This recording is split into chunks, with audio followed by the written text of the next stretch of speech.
Salam sejahtera bagi sahabat inspirasi, kiranya berkat damai sejahtera Allah menyertai kita semua sepanjang hari ini. Untuk mendasari perenungan kita hari ini, kita akan baca dari Injil Lukas pasal 9 ayat 21 sampai 23. Namun hanya kita baca di ayat 23, demikian dikatakannya. Katanya kepada mereka semua, setiap orang yang mau mengikut aku, ia harus menyangkal dirinya, memikul salibnya setiap hari dan mengikuti aku.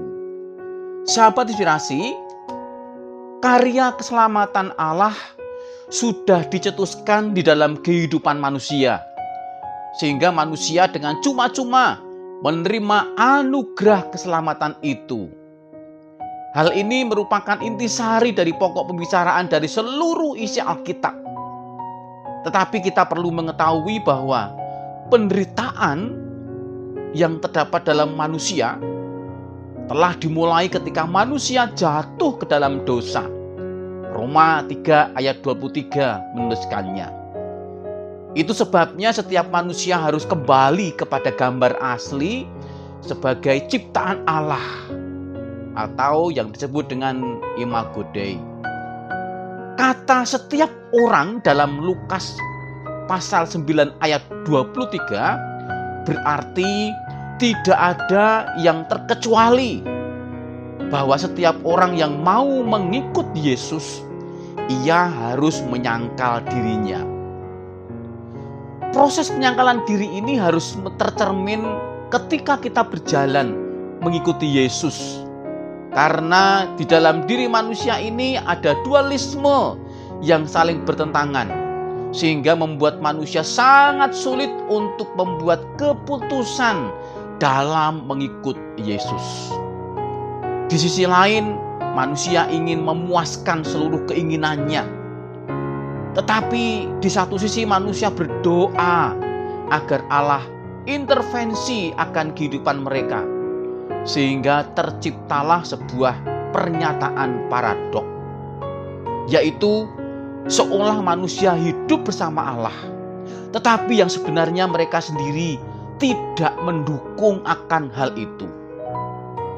Sahabat inspirasi, jadi dalam mengikut Yesus, penyangkalan diri harus diwujudkan setiap hari. Ini berarti manusia hanya dapat berkata tidak untuk diri sendiri dan ya untuk Tuhan. Mengapa? Sebab egoisme manusia itu tidak henti-hentinya menawarkan segala sesuatu kepada manusia. Ketika kita semua mengambil suatu tindakan penyangkalan diri, ia berarti manusia telah memulai membentuk sebuah gambar aslinya menjadi rupa Kristus yang telah menyangkal dirinya sebagai Allah. Itu sebabnya Dia memerintahkan kita untuk menyangkal diri sama seperti Yesus. Hal yang kedua yang lebih menarik untuk ditelaah adalah memikul salib setiap hari. Berbicara tentang salib itu berarti berbicara tentang persoalan dan penderitaan hidup ini. Salib juga melambangkan keselamatan. Jadi dengan kata lain, beban penderitaan dan pencobaan yang kita hadapi selalu diiringi dengan keharuman.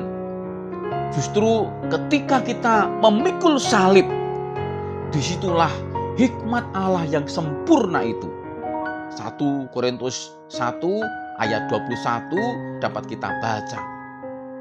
Nah, itu sebabnya kita harus menyangkal diri, memikul salib, dan mengikut Yesus, agar keselamatan itu tetap menjadi karya keselamatan Allah bagi kita sebagai orang percaya.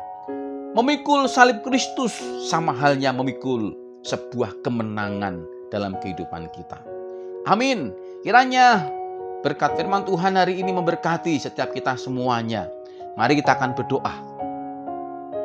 Tuhan, kami bersyukur Engkau pribadi Allah yang telah menjadi manusia, mau menderita akan dosa-dosa kami.